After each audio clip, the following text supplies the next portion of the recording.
Now, as mentioned, 2023 is an election year. What do you think will happen here? Well, Jason Kenney's not on the ballot, except he is on the ballot. The ghost of Jason Kenney is going to haunt this election because the new UCP leader, the new premier, Danielle Smith, you can't explain her rise to power without looking at the downfall of Jason Kenney. So she campaigned on two principal aspects: the Sovereignty Act, because she believed that Jason Kenney's fight back against Trudeau wasn't strong enough. And so Kenney pushed the envelope in a lot of different ways. He investigated environmental groups. He repealed the carbon tax.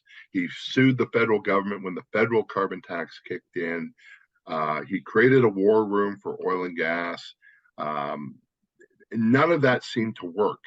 So what Smith is saying is we're going to go even further, and we're simply going to allow ourselves to nullify federal legislation. So you can't understand the Sovereignty Act without Jason Kenney.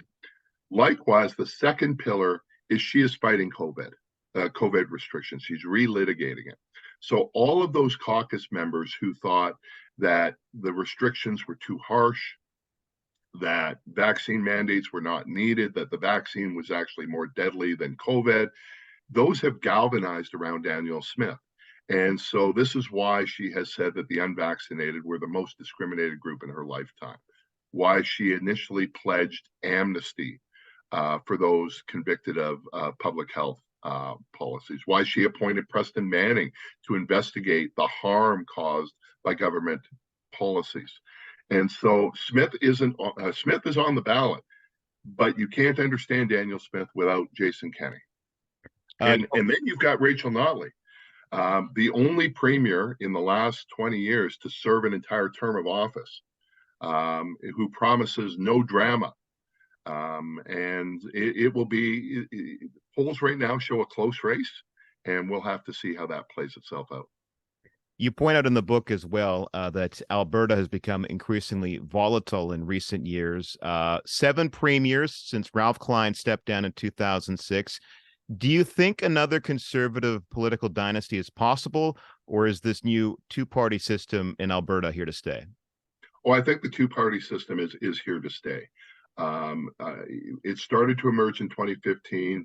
It solidified in 2019. In 2023, they're the only parties that will have candidates in every riding. They get 95% of donations. We are in a two-party system, just like BC is, just like Saskatchewan is, just like Manitoba is. So it's very different from the history of Alberta, which was one-party dynasties. Be interesting to watch how it all unfolds. Duane Bratt is a professor in the Department of Economics, Justice, and Policy Studies at Calgary's Mount Royal University. And the name of the book is Blue Storm, The Rise and Fall of Jason Kenney. It's available from the University of Calgary Press. Thank you, Duane. Thanks, John.